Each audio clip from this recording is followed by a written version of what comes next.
गजाननं भूतगणाधिसेवितं कपित्थजम्बूफलचारुभक्षणम् उमासुतं शोकविनाशकारकं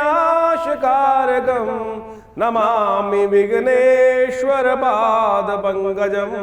24 तारीख बुधवार का अवसर मकर राशि वालों के लिए ग्रह गणना जो है वो परिवर्तन की तरफ जाती दिखाई दे रही है और इस दिन चंद्रमा बदलकर नया योग बना रहा है आपकी राशि के दृष्टिकोण से और आपकी राशि में बन गया है एक अद्भुत योग जो कहता है कि मेहनत कर और विशेष तौर पर लाभ ले ले।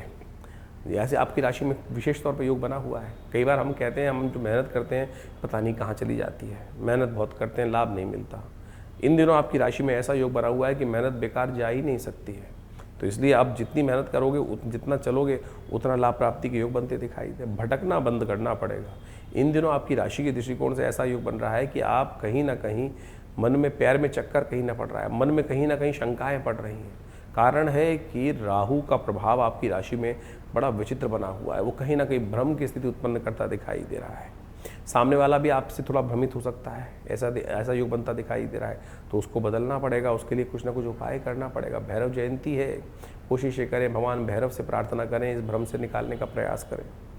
भैरव का कैसे मंत्र जप करना है वो भी जान लीजिए। 24 तारीख को दशमी तिथि है, गंगा दशहरा का योग इस दिन बनता है। शुक्ल पक्ष की जो ज्येष्ठ की शुक्ल पक्ष की दशमी होती है उसको कहा जाता है गंगा दशहरे का योग। लेकिन इस बार अधिक मास था तो जो दशमी थी वो पहले ही चली गई, तो शास्त्र के दृष्टिकोण से कई जगह इसको वर्णित किया गया है। जो गंगा दशहरा होता है वो अधिक मास में ही बनाना शास्त्र के दृष्टिकोण से है, क्योंकि और इस बार ऐसा योग भी था कि गंगा दशहरा के दिन उस दिन बहुत सारे योग बनकर आ गए थे अधिक मास के अवसर पर, तो वही श्रेष्ठ था। लेकिन फिर भी गंगा दशहरा तो है, दशमी तिथि है, तो आप इस दिन सुंदर रूप से भगवान का स्तवन कर सकते हैं, माँ गंगा का स्नान कर सकते हैं। वो तो सदा कल्याण करने वाला योग बनाता है। दशमी तो है ही, दशमी तिथि जो है वो गंगा की उत्पत्ति की तिथि मानी जाती है, तो वो तिथि गंगा दशहरा की बन भी रही है। तो आप स्नान करें, सुंदर रूप से भगवान का भगवती का ध्यान करें, पितरों के निमित्त तर्पण करें। इसके साथ साथ एक सुंदर योग और बनकर तैयार है, बटुक भैरव जयंती। भगवान बटुक भैरव कौन है? ये वो भयंकर भैरव है या कुछ और है? काल भैरव जिनको कहा जाता है, जारुरु भैरव जिनको कहा जाता है, चंड भैरव जिनको कहा जाता है, कपाल भैरव जिनको कहा जाता है। भगवान भैरव के विभिन्न स्वरूप हैं और ऐसे में यहाँ जो जयंती बताई गई है ज्येष्ठ के दशमी तिथि के शुक्ल पक्ष की दशमी को, वो कहेगी बटुक भैरव जयंती। कहा जाता है शास्त्र के दृष्टिकोण से अनेक अनेक भक्त हुए भगवान के। अभिलाषा अष्टक एक स्तोत्र है। एक ब्राह्मण थे काशी के अंदर जिनको जीवन में जो मनवांछित सुख प्राप्त नहीं हो रहा था, संतान नहीं थी। कहा जाता है उन्होंने, स्कंद पुराण में ये कथा मिलती है, स्कंद पुराण के अंदर उन्होंने अभिलाषा अष्टक किसी ऋषि ने उनको दिया और उन्होंने उस अभिलाषा अष्टक का पाठ करके भगवान को प्रसन्न किया। कहा जाता है इस शुभ तिथि में साक्षात शिवलिंग से एक 8 वर्ष के बालक के रूप में उनको संतान प्राप्त हुई जिनका नाम भैरव, वही बटुक हुए, बटुक के रूप में। तो आप सत्य माने, अद्भुत भगवान की कृपा प्राप्त करने का सुयोग है। ये भैरव स्वरूप वो है जो समस्त कल्याण करने का योग बना देता है। तो इस दिन विशेष तौर पर भगवान बटुक भैरव को प्रसन्न करने का हमको यथाउचित भाव से प्रयास करना चाहिए। बड़ा सौम्य स्वरूप है। जीवन में यदि कहीं ना कहीं कोई बंधन का भय हो, जीवन में कहीं ना कहीं कुछ अनिष्ट का भय हो, दुस्वप्न दिखाई दे रहा हो, बार बार कोई ना कोई स्वप्न परेशान कर रहा हो, व्यक्ति रात को जाग जाता हो, कोई कष्ट का निवारण होने का योग ही ना बन रहा हो, तो ऐसे में कहा जाता है कि इस भगवान बटुक भैरव को दूध से स्नान कराकर, भगवान बटुक भैरव को जो है खीर की आहुति दी जाती है, खीर की मालपुओं की आहुति, मीठे पुए जो आटे के पुए बनते हैं उनके द्वारा, उनका मंत्र है विभिन्न प्रकार से, कर कलित कपाला कुंडली दंडपाणी तरुण देव नीलो व्याल यज्ञोपवीति कृत समय सुपर्या विघ्न विच्छेद हेतु जयति बटुकनाथ सिद्ध साधकानाम। तो इस प्रकार से भगवान के सुंदर ध्यान कर कर उनका जो मंत्र है ओम ह्रीं बटुकाय आपद उद्धारणाय कुरु कुरु बटुकाय ह्रीं स्वाहा, इस प्रकार से इनका मंत्र का स्तवन करते हुए जीवन की कैसी समस्या हो, भय मन में ग्रसित हो गया हो कि ये व्यक्ति मेरे अनिष्ट करने जा रहा है, जीवन में कोई व्यक्ति ऐसा पीछे लग गया हो कि जो आपका कार्य कहीं ना कहीं विघ्न उपस्थित करने का प्रयास कर रहा है, यदि इस मंत्र का स्तवन नित्य प्रति कर किया जाए तो वो व्यक्ति अपने भाव को ही बदल देगा। इस प्रकार का सुंदर भाव है। हजारों बार हमने इसका प्रयोग करके देखा। कई बार ऐसे भी दुष्ट व्यक्ति मिल जाते हैं जो कहीं ना कहीं अनिष्ट कार्य करने की तरफ प्रवृत्त होते हैं, मानते ही नहीं हैं। तो ऐसे में ये मंत्र अद्भुत रूप से उनके ऊपर अपना चमत्कारिक प्रभाव उत्पन्न करने के योग दे देता है। तो ऐसे इस मंत्र का इस सुंदर तिथि पर यदि स्तवन किया जाए, हमने विशेष तौर पर इस बटुक भैरव जी के इस तिथि पर आश्रम पर यज्ञ रखा है। भगवान बटुक भैरव जी का विशेष मंत्रों के द्वारा यज्ञ किया जाएगा। यदि आपके जीवन में भी कोई समस्या चल रही हो ऐसी जिसका कोई निदान आपको वर्षों से ना मिल रहा हो, तो इस बटुक भैरव जयंती पर भगवान बटुक भैरव की प्रसन्नता से खीर के द्वारा यज्ञ जो होगा उसमें अपने नाम से आहुति प्रदान कराने के लिए आप हमारे दिव्य ब्राह्मणों के द्वारा, योग्य ब्राह्मणों के द्वारा जो अनुष्ठान किया जा रहा है उसमें जुड़ सकते हैं और लाभ ले सकते हैं। 25 तारीख बृहस्पतिवार का अवसर, एकादशी तिथि विद्यमान है और आपकी राशि के दृष्टिकोण से इस वक्त आपकी राशि में जो ग्रहों का योग बन रहा है वो कहीं ना कहीं छोटी छोटी बातों में कहीं ना कहीं डिले करता दिखाई दे रहा है। विचार हो रहा है हम करेंगे लेकिन कर नहीं पा रहे हैं प्रॉपर्ली, उसके लिए कहीं ना कहीं स्थितियों को थोड़ा सा आपको ध्यान रखना पड़ेगा। सूर्य इन दिनों आपकी राशि के दृष्टिकोण से जहाँ चल रहे हैं वो थोड़ा सा कहीं ना कहीं चीज़ों को विलंब करते दिखाई दे रहे हैं, शनि विलंब करते दिखाई दे रहे हैं और साथ में उन भ्रम के पीछे जो विलंब हो रहा है उसके पीछे जो कारण है, समस्त ज़्यादातर ग्रह जो है और राहु केतु के बीच में फंसे हुए हैं। तो आपकी राशि के दृष्टिकोण से इस दिन आपको भगवान विष्णु का स्तवन करना चाहिए, सूर्य नारायण की उपासना करने का प्रयास करना चाहिए। भगवान सूर्य नारायण की उपासना, भगवान विष्णु की उपासना से, उनका पूजन कर लेने से कहा जाता है कि तमाम भय जितने भी भ्रम हैं वो सब दूर करने के योग बन जाते हैं। हो सके तो इस दिन आपकी राशि के दृष्टिकोण से बताएं कि एक दक्षिणावर्ती शंख अपने घर में स्थापित करने का प्रयास करें। एकादशी तिथि है, दक्षिणावर्ती शंख यदि आप घर में ला के रखें, भगवती महालक्ष्मी की उपासना करें उस यंत्र के द्वारा, उस शंख के द्वारा, तो भगवती महालक्ष्मी को प्रसन्न करने का सुंदर सुयोग भी बनेगा। निर्जला एकादशी 2 शब्दों का बना है कि निर्जल रहते हुए एकादशी क्यों पड़ा, किसने किया व्रत, क्या महात्मा है। कहा जाता है कि भारतीय संस्कृति में अनेक अनेक कथाएं हैं, पुराणों में जो कही गई हैं, विभिन्न ग्रंथों में बताई गई हैं। एक बार भीमसेन ने, हमारे यहाँ कहा गया है कि हर व्यक्ति को एकादशी में व्रत करने का प्रयास करना चाहिए। अब भीमसेन कहा जाता है कि बहुत अधिक भोजन करने वाले थे, बड़ा शरीर था, उनको भूख भी अधिक लगती थी। अब एकादशी के दिन व्रत रहे तो क्या होता था, और इतना बड़ा शरीर, भोजन मिले ना तो दिक्कत होती थी। एक दिन वो व्यास जी के समक्ष गए और उन्होंने प्रार्थना करी कि महाराज देखिए मुझे कोई सरलतम उपाय बताएं। आपने कहा मुझे आपने आज्ञा दे रखी है कि एकादशी के दिन व्रत रखा करो, बड़ी मुश्किल होती है। तब व्यास जी ने कहा चलो कम से कम एक दिन, जो ज्येष्ठ की एकादशी है उस दिन निराहार रहते हुए, निर्जल रहते हुए, बिना पानी के बिना भी यदि आप ये व्रत कर लो तो पूरी की पूरी जो एकादशियाँ हैं, वर्ष में आने वाली 24 एकादशियाँ, उनका पुण्य आपको इसी एक व्रत से मिल जाता है। कहा जाता है इसी व्रत के प्रताप से जो जब यात्रा पे गए, स्वर्ग की आरोहण की यात्रा शुरू हुई थी, तो इसी यज्ञ के कारण से उनको स्वर्ग प्राप्त होने के सुंदर सुयोग बने। बहुत सारे लोग बनेंगे, कहेंगे बीच में कथा के माध्यम से हम, क्योंकि कई लोगों को कहीं ना कहीं मन में प्रश्न उठता ही रहता है, कथाएं बहुत से लोगों ने सुन रखी हैं, वो तो कहेंगे युधिष्ठिर ही पहुँचे थे, भीमसेन तो पहले ही गिर गए थे। वो तो एक परीक्षा थी, उस पुण्य को प्राप्त करने के लिए कौन सा धर्म के साथ चल रहा है, कौन अधर्म के साथ चल रहा है। कहीं ना कहीं व्यक्ति ने कष्ट तो जीवन में कोई ना कोई तो गलत व्यक्ति हो ही जाता है और वहाँ कहीं ना कहीं व्यक्ति के, लेकिन सत्य माने उसका पश्चाताप करने के अनेक तरीके थे। जो भीमसेन ने व्रत रखा उसके कारण से, उनके प्रताप से वो भी स्वर्ग को ही प्राप्त किए। तो ये सत्यमान ने व्यास जी की कथा के अनुसार से, जो विशेष तौर पर महाभारत के अंदर वर्णित है, तो उस कथा के माध्यम से इसका पुण्य मिल जाता है। इस दिन अपनी श्रद्धा के अनुसार से व्यक्ति को अवश्य जल का दान करना चाहिए, पंखे का दान करना चाहिए, खरबूजे का दान करना चाहिए। कहा गया है भारतीय संस्कृति में बहुत सारे लोग दान पे कटाक्ष कर देते हैं कि धन का दान करने के लिए पंडित जी कह रहे हैं और खुद धन का दान लेते हैं।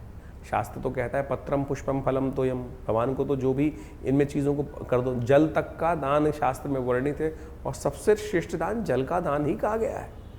तो आप इस समय में इसको करने का प्रयास करें, देखिएगा बहुत सुंदर रूप से आपके लिए कल्याणकारी योग बनेगा, लाभ का योग बनेगा, कष्ट से निवृत्ति का योग बनेगा। जीवन में कहीं ना कहीं जो कष्ट आते हैं हमारे द्वारा किए गए कहीं अपराधों के कारण से ही आते हैं। तो इस निर्जला एकादशी पर कोशिश ही करें, छोटा सा उपाय अवश्य करने का प्रयास करें। भगवान विष्णु का सुंदर पूजन करें, भगवान विष्णु की शालिग्राम शिला पर जाकर उनको स्नान कराइए, पंचामृत से बना हुआ स्नान उनको कराने के बाद, तुलसी दल अर्पित करने के बाद पीले पुष्प उनको अर्पित करें और ओम नमो नारायणाय का स्तवन करते हुए और फिर भगवान का सुंदर पूजन कर कर नित्य पूरे दिन भगवान के मंत्र का जाप करें। ओम नमो नारायणाय, ओम नमो नारायणाय, या जो भी मंत्र याद, ओम नमो भगवते वासुदेवाय, इसी का मंत्र का जप करने का प्रयास करें। जब मंत्र का उच्चारण बिल्कुल सही होना चाहिए। कई बार लोग मंत्र का जप करते करते थोड़ी सी गलती कर देते हैं। नारायण नारायणाय, नारायण नाय नहीं है, नारायणाय, ओम नमो नारायणाय, इस मंत्र का इसका स्तवन करें। देखिए भगवान की सुंदर कृपा से इसी मंत्र का जप कर कर अनेक अनेक भक्त अपने अपने समय में भगवान को सुंदर, ध्रुव, प्रहलाद इत्यादि बहुत सुंदर स्वल्प समय में ही भगवान की आराधना करके भगवान को प्रसन्न कर लिए, उनका चमत्कार देख लिए। तो आप भी सुंदर रूप से इस सुंदर तिथि पर कहें, स्तवन करें भगवान की कृपा से प्राप्त करने की। गौ सेवा अवश्य होनी चाहिए। और शास्त्र में स्कंद पुराण के अंदर विशेष कथा आती है जिसके अंदर कहा जाता है कि एकादशी के दिन, निर्जला एकादशी के दिन जो जल धेनु दान करता है वो समस्त कष्टों से निवृत्ति का योग बन जाता है। जो धेनु को यानी किसी गौशाला में जाकर जल इत्यादि का दान करने का प्रयास करें, जल की व्यवस्था करने का प्रयास करें, तांबे के लोटे में जल भरकर दान करने का प्रयास करें, तो आपके बहुत से कष्टों को निवृत्ति करने का सुंदर सुयोग बन जाएगा। तो इस दिन अवश्य इसका कार्य करने से आपके कष्ट दूर करने के भगवान योग बनाते हैं। मकर राशि वालों के लिए 26 तारीख का दिन शुक्रवार का अवसर है, द्वादशी तिथि विद्यमान है और आपकी राशि में इस दिन ग्रह परिवर्तन की तरफ जा रहे हैं और ये परिवर्तन आपके लिए कहीं ना कहीं कीर्ति का योग बनाकर तैयार कर रहे हैं। मेहनत का फल लाने के योग बनाते दिखाई दे रहे हैं। कहीं ना कहीं बड़ों की सेवा से आपको लाभ प्राप्ति के संकेत दे रहे हैं। बस ध्यान ये रखना है आपको आपकी राशि के दृष्टिकोण से, इस वक्त फालतू लोगों के चक्कर में नहीं फंसना। अपने विचार को थोड़ा सा ज़्यादा मेहनत देने का प्रयास कीजिए। बृहस्पति चंद्रमा के साथ युति बनाकर ऐसा योग बनाकर बैठ रहे हैं कि आपके विचार, आपकी अपनी मेहनत और आपको लाभ देने की स्थिति स्वयं बनती दिखाई दे रही है। दूसरों के विचार में, दूसरों के लालच में ना फंसें, इस बात का विशेष तौर पर ध्यान रखने का प्रयास कीजिए। आपकी मेहनत से लाभ प्राप्ति होगी, दूसरे के विचार कहीं ना कहीं आपको फंसा सकते हैं, तो इस बात का ध्यान रखते हुए कार्य करेंगे तो बहुत अच्छा रहेगा। इस दिन विशेष तौर पर भगवान शंकर की मंदिर में जाकर चंपा के पुष्प, सफ़ेद पुष्प, सुगंधित पुष्प भगवान को अर्पित करने का प्रयास करें। यदि हो सके तो इत्र के द्वारा भगवान का स्नान कराने का प्रयास कीजिए। महालक्ष्मी कृपा प्राप्त करने के सुंदर सुयोग कहा जाता है। सुगंधिम पुष्टिवर्धनम, इत्र के द्वारा भगवान शंकर को अर्पित करने से चंपा द्वादशी का सुंदर योग बन रहा है, शुक्रवार के दिन बन रहा है, तो इसका प्रयोग का साथ लेने का प्रयास कीजिए। 27 तारीख शनिवार का अवसर, त्रयोदशी तिथि विद्यमान है और रात तक विद्यमान रहेगी।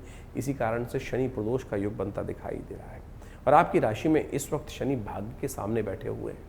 भाग्य को विशेष तौर पर ट्यूबलाइट की तरह कार्य कर रहे हैं। बार बार भाग्य को सुला देते हैं, बार बार कहीं ना कहीं परिश्रम से भाग जाते हैं, सही दिशा में काम करते करते कहीं ना कहीं सो जाते हैं और ऐसे में आपको उनको जगाना पड़ेगा। शनि प्रदोष का दिन समस्त प्रकार के दोषों से मुक्ति प्राप्त करने का दिन माना जाता है और आपकी राशि में इस वक्त यदि कोई ग्रह सबसे बड़ी कष्ट देने का योग बना रहा है तो पहला राहु है, दूसरा शनि महाराज है।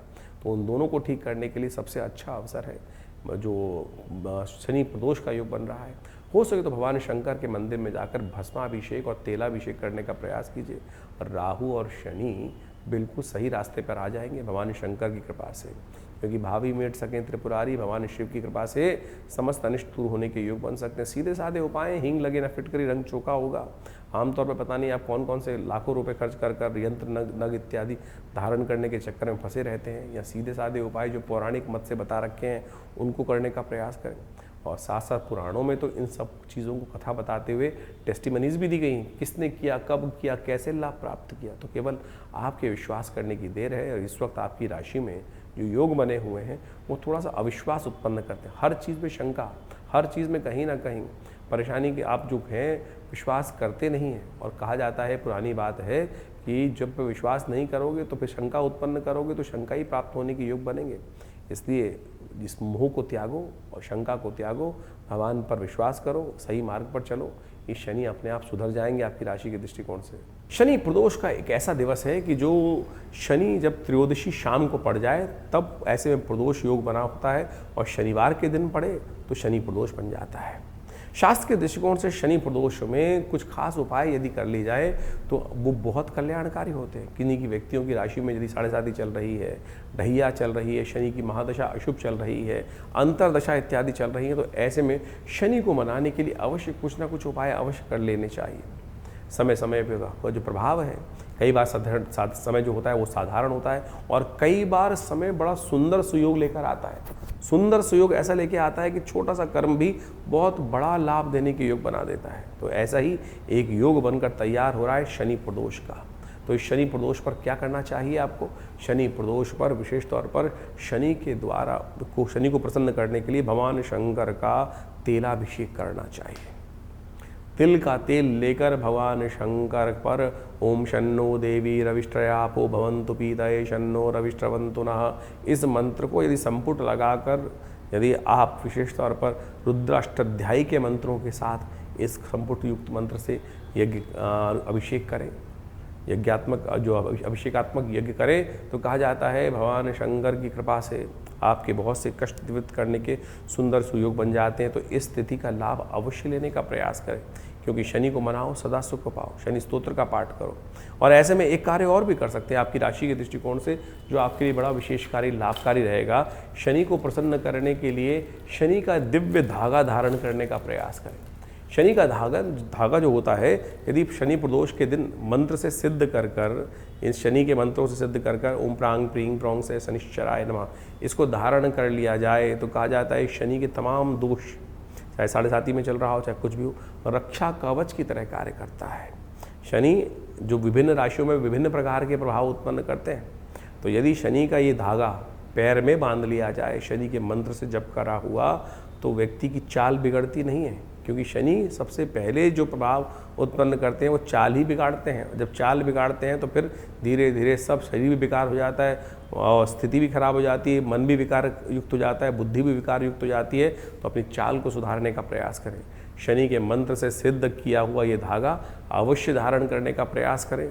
हमने आश्रम में शुद्ध ब्राह्मणों द्वारा शनि के स्तोत्र का पाठ करके, शनि के बीज मंत्रों का पाठ कर इन शनि के धागों को सिद्ध किया जाता है। और आप जो भी किसी बच्चे को बहुत डर लगता है, किसी बच्चे के जीवन में नज़र बहुत लग जाती है, बार बार उसकी नज़र उतारनी पड़ती है, कहीं बच्चे लोग व्यक्ति बिल्कुल सीधी चाल पे चलते हुए कहीं ना कहीं वक्त अपने आप खराब हो जाता है, हो सकता है नज़र लग जाए, तो ऐसे में भी ये शनि का धागा अद्भुत रूप से कार्य करता है। तो इसका सहयोग लेने का प्रयास कीजिए, कल्याण होगा, कष्ट दूर करने का योग बनेगा। शनि प्रदोष पर तमाम शनि के उपाय यदि करेंगे तो बहुत शुभ आपके लिए योग बनेंगे।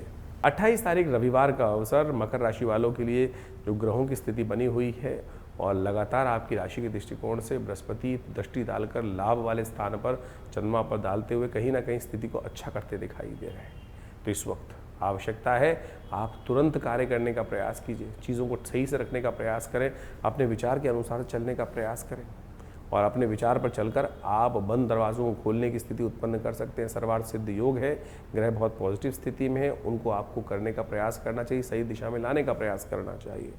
रविवार का अवसर है, सूर्य इन दिनों थोड़े से हल्के चल रहे हैं आपकी राशि के दृष्टिकोण से, कहीं ना कहीं शरीर में थोड़ा सा बल जो है वो कम करते दिखाई दे रहे हैं। इन दिनों थोड़ा सूर्य का बल को ताकत देने की आवश्यकता है। सुबह सुबह जल्दी उठकर भगवान सूर्य का दर्शन कर कर उनको अर्घ दीजिए। और आपकी राशि के दृष्टिकोण से सबसे श्रेष्ठ रहेगा कि काले तिल डालकर भगवान सूर्य को अर्घ यदि देंगे तो शनि भी अनुकूल होंगे, बहुत सारे ग्रहों की स्थिति भी आपके लिए बहुत शुभ रहेगी। और तिल युक्त जल से स्नान करना भी आपकी राशि के दृष्टिकोण से बड़ा श्रेष्ठ रहेगा इन दिनों। 20 तारीख सोमवार का अवसर, पूर्णिमा तिथि विद्यमान है और ग्रह परिवर्तन की तरफ जा रहे हैं, थोड़ा ध्यान रखना पड़ेगा आपको। स्वास्थ्य पर यह समय थोड़ा भारी पड़ता दिखाई दे रहा है, अननेसेसरी की खर्चे थोड़े परेशान करते दिखाई दे रहे हैं। तो इसलिए जो चीज़ें हों किसी की बातों में ना आए, छोटी छोटी बातों में लोग लाकर कहीं ना कहीं आपको कहीं फंसा सकते हैं और अननेसेसरी मानसिक तौर पर थोड़े से विचारों को दृढ़ रखना पड़ेगा। छोटी छोटी बातों में कभी हाँ कभी ना, इस बात का ना करें। समस्त कष्टों को निवारण करने के लिए इस दिन सत्यव्रत भगवान विष्णु की कथा का श्रवण करें, सत्यनारायण भगवान का पूजन करें, सबसे श्रेष्ठ उपाय आपके लिए रहेगा। 30 तारीख का दिन मंगलवार का दिन है और प्रतिपदा तिथि विद्यमान है। आषाढ़ का इस दिन महीना प्रतिपदा के साथ आरंभ हो रहा है और आपकी राशि के दृष्टिकोण से देखा जाए तो बुध परिवर्तन कर 3 ग्रहों का योग जो बनाकर बैठे हैं उसमें मार्गी की जगह वक्री होते दिखाई दे रहे हैं। फिर वापस जाने की चाल उन्होंने पकड़ी है, लेकिन ये चाल आपके लिए बहुत अच्छी है। कई बार गाड़ी को पीछे कर फिर आगे ले जाने में जो योग बनते हैं उसमें ग्रहों की ताकत बहुत बढ़ जाती है।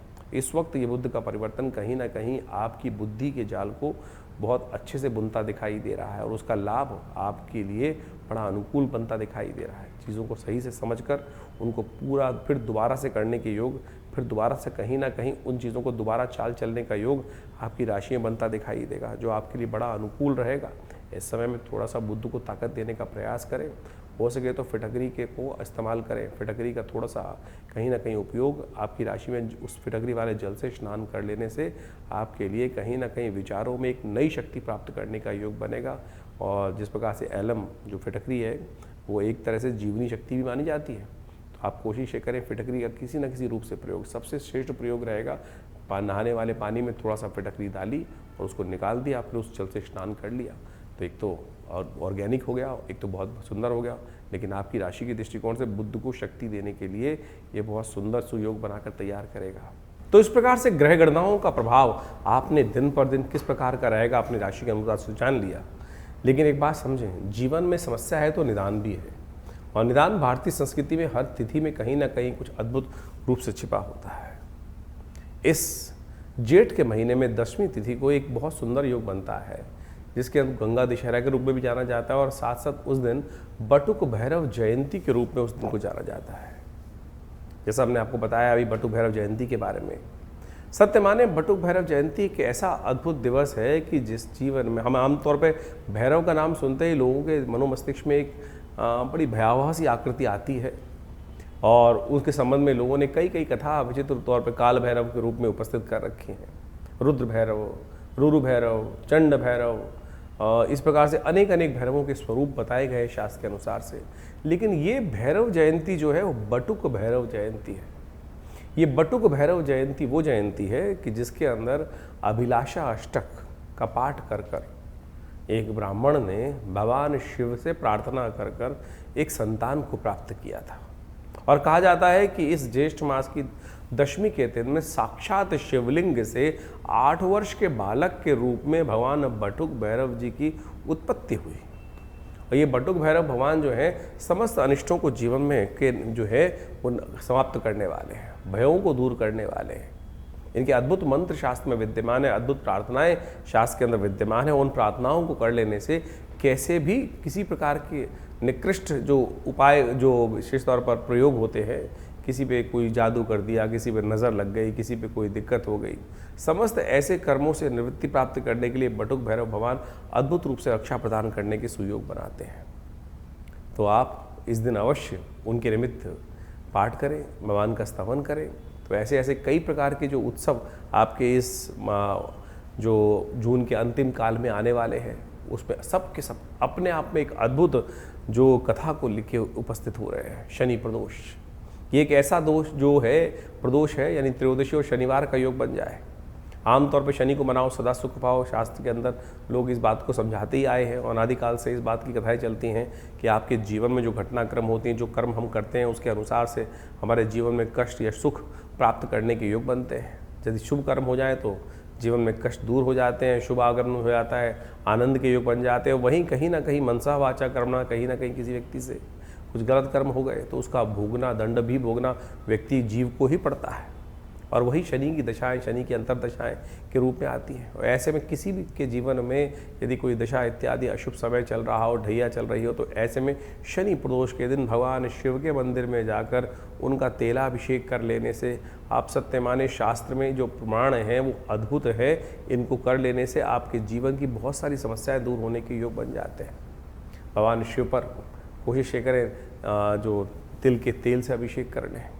शन्नो देवी रविष्ट्रय आपो भवन्तु पीतय शन्नो रविष्ट्रवन्तु नः, इस मंत्र का जप करते हुए, ओम नमः शिवाय का जप करते हुए किसी भी रूप में भगवान शिव के ऊपर अर्पित करने का प्रयास करना। जो शनि प्रदोष पड़ जाए तो ऐसे में शाम के समय भगवान शिव की आराधना करते हुए, कहा जाता है कि प्रदोष के समय में वैसे ही भगवती पार्वती शिव के साथ इस संसार में भ्रमण करते हैं भगवान, और जो उनकी आराधना करते मिलते हैं उनके जीवन के समस्त कष्ट दूर होने के योग बन जाते हैं। शास्त्र कहता है कि इस समय में कोई कार्य, केवल पूजा का पाठ का ही कार्य किया जाना चाहिए। और आमतौर पे इस कलयुग में शाम का समय लोग पता नहीं कौन कौन से कर्म करने की तरफ उद्धृत रहते हैं, और ऐसे में संध्या वंदन इत्यादि जो भारतीय संस्कृति में बताया गया, शाम के समय 2 समय जब मिल रहे हों तब उस संध्या की वेला में करना चाहिए। अब बहुत कम लोग हैं जो ऐसे कर्म करते हैं, और ऐसे में शास्त्र में जो कथा हमने बताई कि भगवान शिव का आशीर्वाद प्राप्त करने के लिए तो उस समय अवश्य प्रभु का वंदन करने का हमें प्रयास करना चाहिए। तो इस प्रदोष, शनि प्रदोष के अवसर पर कोशिश ये करें, भगवान शिव की सुंदर, शनि का यदि कष्ट चल रहा हो जीवन में, ढैया चल रही हो, 7.5 चल रही हो, या शनि का कोई और महादशा, अंतरदशा इत्यादि में कोई कष्ट जीवन में किसी प्रकार का बना हुआ हो, तो कोशिश ये करें तेलाभिषेक, या विशेष तौर पर हनुमान जी के मंदिर में जाकर आप उस समय उनको चोला चढ़ाने का प्रयास कीजिए। सुंदर चमेली के तेल में सिंदूर मिला के जय हनुमान ज्ञान गुण सागर जय कपीस तिहुँ लोक उजागर, इसी मंत्र का पाठ करते हुए उनको सुंदर रूप से ये चोला अर्पित कर हनुमान जी को प्रसन्न करने का प्रयास करें। इस शास्त्र में कथा है कि इस दिन यदि ये कर्म कर लिए जाए तो हनुमान जी पर शनि ने जो आशीर्वाद दिया था वो अक्षर सत्य साबित होता है कि शनि उनके भक्तों को, हनुमान जी के भक्तों को कभी कष्ट नहीं देते हैं। शनि स्तोत्र का पाठ कर लो।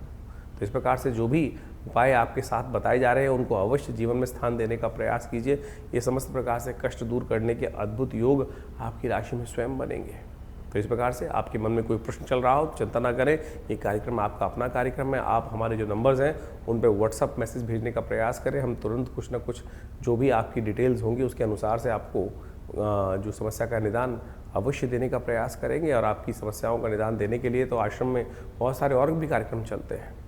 हर रविवार को कोई ना कोई बड़ा कार्यक्रम रहता ही है, जो सुबह नित्यपति, जैसे तो आश्रम पर नित्यपति 8 घंटे यज्ञ होता है, रविवार के दिन सुबह करीब 8 बजे से लेकर 10 बजे तक, 11 बजे तक सुंदर कार्यक्रम चलता है। उसमें यज्ञ, आपके प्रश्नों का निदान देने के लिए साक्षात आपसे मिलना, बातचीत करना एक व्यवस्था रहती है। तो आप आ सकते हैं उस दिन वहाँ पर विवेकानंद योगाश्रम, माँ भगवती का सुंदर दर्शन कीजिए और अपने प्रश्नों का निदान जानिए।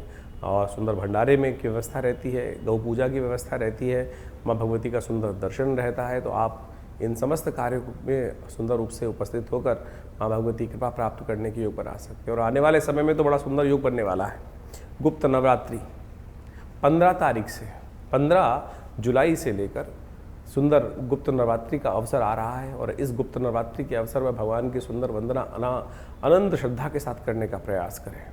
आमतौर पर चैत्र और शारदीय नवरात्र जब आते हैं बड़े ढोल बजा के भगवान की आराधना करने की लोग व्यवस्था करते हैं, लेकिन गुप्त नवरात्रि पर अपनी गुप्त मनोकामनाओं की पूर्ति के लिए बहुत सारे ऐसे कार्य जीवन में चल रहे होते हैं जो किसी को बताए नहीं जाते।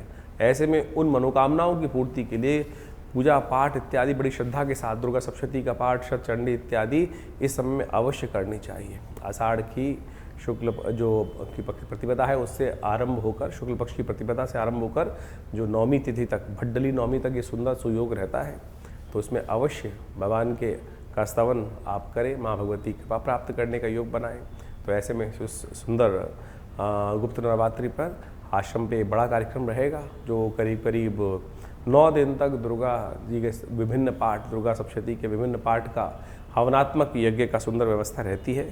तो आप माँ भगवती के सुंदर दर्शन कर 500 साल पुराना भगवती का चमत्कारी श्री विग्रह जो आश्रम पर विराजमान है, उन्हीं के सानिध्य में, उन्हीं के समक्ष ये सुंदर यज्ञ की परिपाटी बहुत लंबे समय से, जब से आश्रम स्थापित हुआ है पिछले 60-70 सालों से, तब से चल रही है। तो आप भी यहाँ आकर माँ भगवती का सुंदर दर्शन कर उस यज्ञ में अवश्य सम्मिलित होने का प्रयास कीजिए। इसके अलावा और भी बहुत सारे लोगों के अनुभव हैं जिनका वो आप आश्रम में विभिन्न कार्यक्रम, बड़े मंगल पर जो विभिन्न कार्यक्रम चल रहे हैं, और ऐसे में अंतिम बड़ा मंगल का योग बनकर तैयार हो गया है। ये पूरा जो जेठ का महीना रहा, इसमें पुरुषोत्तम मास भी पड़ा, और उन सब को मिलाकर 8 बड़े मंगल का योग बना। और 8 बड़ों मंगल पे बड़ा सुंदर रूप से हनुमान जी का सुंदर पाठ रहा, हनुमान जी को चोला चढ़ा, और साथ साथ हनुमान जी का सुंदर सवा मनी का भोग रहा हर मंगलवार पर, और साथ साथ सुंदरकांड की पाठ की सुंदर व्यवस्था रही। बहुत से लोग आकर उसमें भगवान जी, हनुमान जी कृपा प्राप्त की, और जीवन के बहुत से कष्टों को दूर करने का सुयोग सबके जीवन में आता है। सबके अनुभव अपने अपने होते हैं, और उन सबको अनुभव को लोग जब साझा करते हैं, आके बताते हैं कि हनुमान जी कृपा से ये कष्ट ठीक नहीं हो रहा था, ये विवाह नहीं हो रहा था, ये समस्या का निदान नहीं हो रहा था, मेरे पैसे फंस गए थे, ये नहीं आ रहे थे, और जब हनुमान जी का सुंदर पाठ किया, दर्शन किया, तो ये योग बना। अभी 2 दिन पहले ही हमारे आश्रम पे एक व्यक्ति आती थी, काफ़ी लंबे समय से कष्ट ठीक नहीं हो रहा था। एक दिन अभी आके 2 दिन पहले हनुमान जी के मंदिर में दर्शन करें, और बोली दर्शन करके बाहर ही निकल रही थी मंदिर से, एकदम वो काम आया और भगवान की कृपा से मनोरथ सिद्ध होने के योग बन गए। तो हनुमान जी की, भगवान की कृपा तो सुंदर रूप से कहीं ना कहीं से होने के योग बन जाते हैं। आप उस पर केवल अपनी निष्ठा को सत्य रूप में भगवान के श्री चरणों में अर्पित करने का प्रयास कीजिए। कल्याण का योग सुयोग अवश्य बनेगा भगवती कृपा से। बहुत सारे लोगों की एक समस्या होती है आमतौर पर कि हमें सपने बहुत आते हैं, और सपने तो भविष्य बताते हैं। ऐसे में सपनों के भविष्य को जानने के लिए बहुत सारे लोग इधर उधर घूमते रहते हैं कि कोई बता दे कि किस प्रकार के सपनों। हमने अनुभवों से सिद्ध कर बहुत सारे परिष्कृत पद्धति से विकसित कर भारतीय शास्त्रों के अध्ययन कर हमने एक किताब लिखी जिसका नाम है क्या कहते हैं सपने। आपके सपने सत्य बोलते हैं। आपको रामचरितमानस के अंदर वो आख्यान याद होगा कि जिसके अंदर त्रिजटा ने एक सपना देखा, सपने वानर लंका जारी।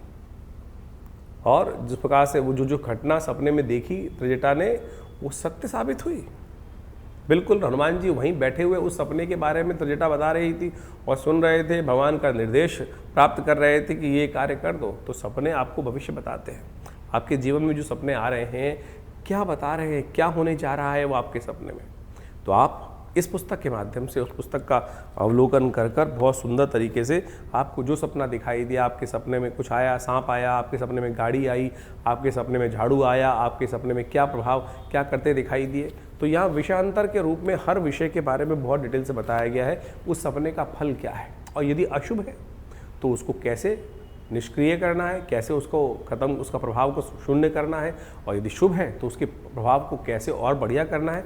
वो सारे सिद्धांत हमने इस पुस्तक के माध्यम से आपके समक्ष रखे हैं। तो आप उन पुस्तकों को अध्ययन कर आप उस विषय में बहुत अच्छे से जान सकते हैं। तो इस प्रकार से बहुत से विषय हैं जिनके संबंध में आश्रम के द्वारा पुस्तकें लिखी गई हैं, और आपको वो सब पुस्तकें हमारी स्क्रीन पर इस वक्त दिखाई भी दे रही होंगी। तो आप उन सब का अध्ययन कर बहुत सारे रहस्यों को अपने जीवन में जान सकते हैं, और बहुत सारे रहस्यों को जानकर अपने मन की शंकाओं को दूर कर सकते हैं। विवेकानंद योगाश्रम पिछले करीब 17 सालों से इसी पराविद्याओं के क्षेत्र में कार्य कर रहा है। हॉस्पिटल बनाया हुआ एक बहुत बड़ा योगा प्राकृतिक चिकित्सा आयुर्वेद का हॉस्पिटल है। वहाँ भी भारत सरकार के पैनल पर यह हॉस्पिटल है, दिल्ली सरकार के पैनल पर हॉस्पिटल है, बहुत सारी संस्थाओं के माध्यम से इंश्योरेंस के पैनल्स पे ये हॉस्पिटल कार्य कर रहा है। तो आप सब अपनी चिकित्साओं, विभिन्न बीमारियों को दूर करने की दवा और दुआ का एक साथ सुंदर मेल है। जिस आश्रम पर नित्य 8 घंटे यज्ञ होता है, महामृत्युंजय मंत्र के द्वारा आहुति भगवान शंकर के निमित्त दी जाती हैं, और साथ साथ जो भी चिकित्सा के माध्यम से जो निदान दिए जाते हैं, उन दोनों का मिश्रण, दवा और दुआ का दोनों का प्रभाव बड़ा अद्भुत देखा जाता है। बड़े समस्याएं बहुत क्षण मात्र में ठीक हो जाती हैं। तो आप भी आइए, जुड़िए माँ भगवती के सुंदर सानिध्य में आश्रम पे आकर इन समस्त कार्यक्रमों को लाभ लीजिए। धन्यवाद।